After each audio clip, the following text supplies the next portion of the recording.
What's up, guys? Welcome to another episode of Monday Mom Day. Thank you so much for joining me here again.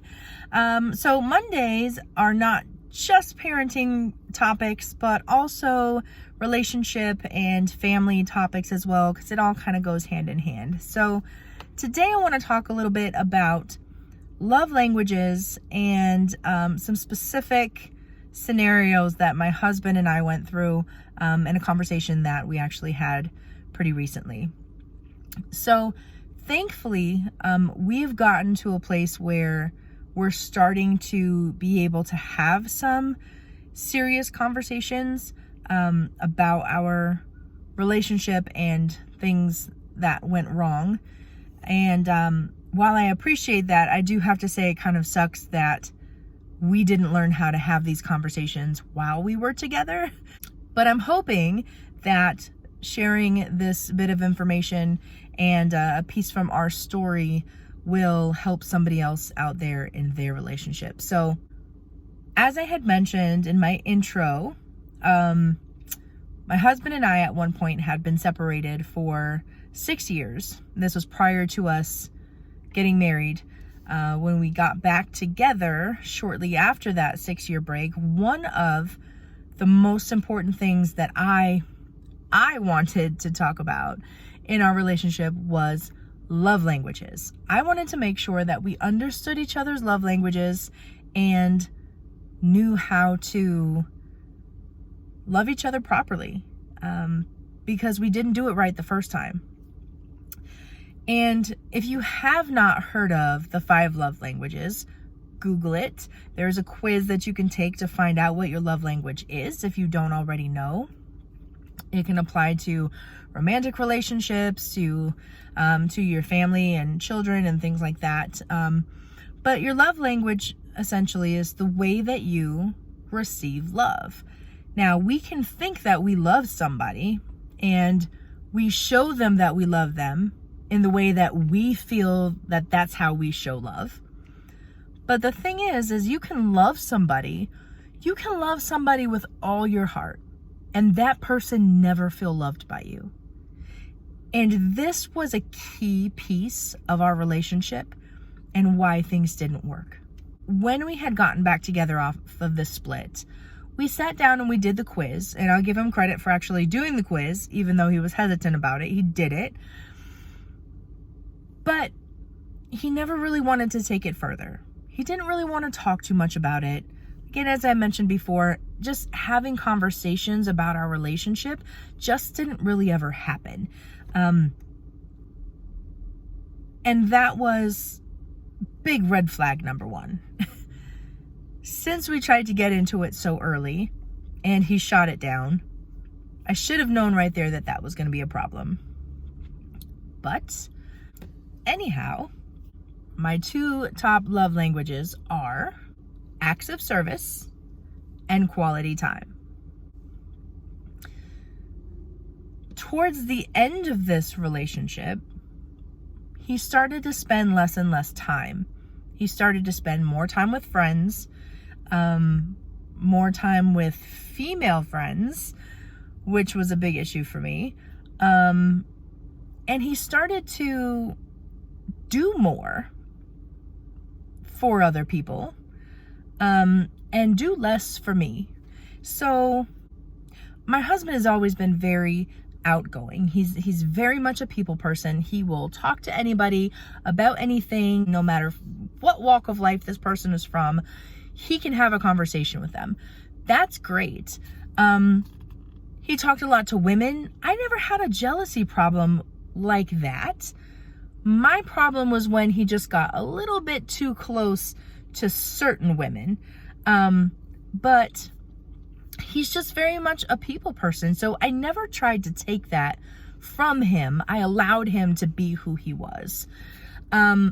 He has one friend in particular who did a lot for his family, his children specifically. So we knew each other first. He met this person later on in life. She was a big part of his other relationship with his children and his children's mother. And but his gratitude towards what she had done for his family at the time stuck. And so he's remained friends with this girl, which was fine for a while. And I started to stress some of my concern because he was spending more and more and more time over there. Now, did I think they had something going on? No. The problem was that sometimes he would do typical guy things, you know, where I'd ask him to do something at the house and he wouldn't do it. And I'd have to ask him over and over and over again, and he still wouldn't do it. Like, I need help with this. Can you please do this? What I needed from him became less and less important. However, when this particular girl would ask him to do something, because she's a single mother, so she would ask for help with something, and he would run over there at the drop of a dime. And I'm over here like, all right, I've asked you for the last like 3 months to do this particular thing, and you, at the drop of a dime, when she needs something, you're there for her. But it just became like, okay, I'm cool with you being there for people. That's great. But what about me? Like, I'm your wife.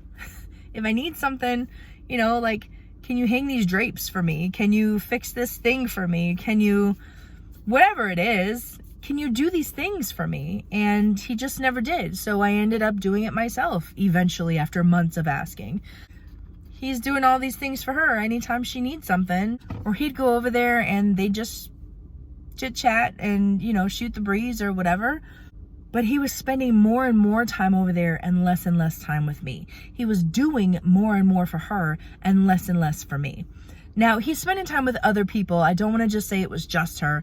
He's spending time with a lot of friends around the neighborhood and hanging out on the block and things we did when we were teenagers or in our 20s. And here it is, you know, you're mid 40s and you've got a family at home and you're hanging out with the guys on the block, and it just became too much. So we recently had a conversation. I had to come out and tell him really why what he was doing with this girl in particular hit me so hard, because he was giving away my love language: acts of service and quality time. And so I didn't even really realize it at the time when we were still together that that's what it was. But afterwards I pieced it together like, hey, that's what was missing. Doing things for me, helping to lighten my load, he wasn't doing. He was being more of a burden to me. He was making my life harder. You know, whether it's cleaning up after him or, you know, having to run around to do this or do that, or, you know, when I just need to relax, and then just not being there when I needed him. Specifically while I was pregnant and right after I had the baby. While I was pregnant, I thought, man, I didn't even think I'd have this chance again, right? And so when I found out I was pregnant, I was scared I was not going to make it through the pregnancy, or I was going to lose the baby. Something was going to happen. I was afraid something was going to happen. But when I finally got to the place where I was going to allow myself to enjoy my pregnancy, I said, I'm going to make the most of this. There were so many things I wanted to do. I wanted to do the maternity shoot. I wanted to buy cute maternity clothes. I wanted to feel pampered. I wanted to be able to ask my husband to go get me chocolate ice cream if I wanted chocolate ice cream. I don't know, whatever I was craving, right? Man, I wanted to enjoy this pregnancy. I wanted it to be amazing, because I didn't get to do that the first time either. And I didn't get that. I didn't get special treatment. I didn't get taken care of. You know, he still did what he did. And then after the baby was born, I mean, I had a C-section. I'm trying to recover. And what's he doing? Hey, can you run and get me this? Can you run and get me that? Can you do this for me? Can you do that for me? Can you cook this? Can you do that? Man, I just need to rest. I have a newborn. I'm trying to recover. The pregnancy was not necessarily easy on my body. The birth was not easy on my body. And then I ended up, because I didn't rest properly, ended up with an infection, ended up back in the hospital again. After I had the baby and I was in the hospital, who was he spending time with? This girl. He could have spent more time in the hospital with me, but, you know, he had to go catch up with his friend. So,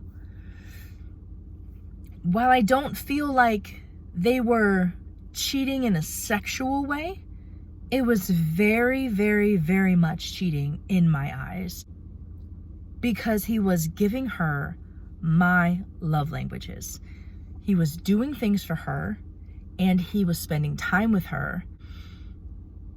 It bothered me for a long time, but it's just the more he did it, the worse that it got. And I'm just going to interject something here. This is a whole nother topic, so I'm not going to get too deep into it. But let me just say, I have very strong beliefs when it comes to male and females being friends. I don't think it's really possible for a long-term basis. Because the thing is if you meet somebody, maybe they're not your type and you're not attracted to them at first, but something keeps you hanging around in that friendship. You have a connection to that person in some way. And given the right time and the right circumstances, things can escalate and go further. But here's the thing. If you're both single, not a big deal, right? If you get into a relationship, it becomes a little bit more complicated. It's also different if you've already known this friend before you get into a relationship. It's a whole nother story if you're in a relationship and then you meet this friend. It's a very different scenario. However, in either scenario, when you get married, it's now a whole nother level. And your marriage has to take precedence over everything else. It's marriage, people. Which means if one spouse is uncomfortable with the other spouse's choice of friends, there needs to be a conversation that happens. Hopefully a compromise, but at the end of the day, if you can't compromise, your marriage still comes first. Now, I hadn't asked him to just stop talking to this girl. I had just asked him, first of all, can we talk about the situation? And he didn't want to do that. Okay? Can you just reel it in a little bit? Stop spending so much time over there. Stop doing things for her, because she's not your wife. You're not her husband. You can't just be called at 3 o'clock in the morning. Hey, can you come help me with this? No, I can't come help you with that because it's 3 o'clock in the morning and I'm in bed with my wife. No, I'm not leaving to come help you with that. But he constantly allowed her to just call whenever she wanted and he'd be there. That's a problem. It's absolutely a problem. So out of the friendship, if one person gets married and the other friend is still single, guess what, friend who's still single? You should know that you need to back off of your married friend's life. If married friend still chooses to contact you, that's between him and his wife, okay? But single female, you should just know as a female, this man is married now. Don't call his phone all hours of the night. Don't ask him to come over and do things. If you are friends with someone of the opposite sex and that person gets married, you can't still be in the same type of relationship that you were in before. Your friendship is now different. The level of disrespect you have to have as a female to call up your male friend knowing that he's married and just not care. If the shoe was on the other foot, Come on now. You can't tell me that you would be okay with another female calling your husband for all sorts of things. You wouldn't be okay with it. That's why it was a problem. And it was one of the biggest things that was the last straw to our relationship. I had already put up with so much in this relationship that, like, it was already rocky. It really was. But I told him over and over and over and over and over again, this thing that you got going on with this girl is going to end our relationship. It is. And you can say nothing's going on with her. That's fine. But you don't have to be having sex with somebody for it to be an issue with your wife. After we separated and I started kind of evaluating how things went down, I realized that was why it was such a big deal, because he was giving away my love languages to this girl. He was giving away the things that meant the most to me in our relationship. He was giving those things to somebody else. And so I just want to share this because you can feel like you're not cheating. You can feel like your spouse or your significant other is being unreasonable, but ask yourself this question. Are you giving away their love language? Do you know their love language? Maybe if they have a problem with a relationship that you have with somebody, maybe that's what it is. But you know what? Even if it's not specifically related to the love language, just understand that just because you think you're not doing something doesn't mean that you're not still hurting somebody. Just because you think that you love someone or that you're showing love to someone doesn't mean that they feel loved back. You need to understand, and you need to communicate with your partner.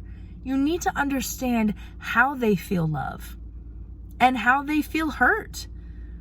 What is it about what you're doing that's hurting them? You need to sit down and talk about it. When I finally was able to bring this up to my husband a few weeks ago, I asked him, man, when I told you over and over and over again that this was going to be the ending of our relationship, you chose to continue doing whatever it was that you were doing and lose your marriage over it.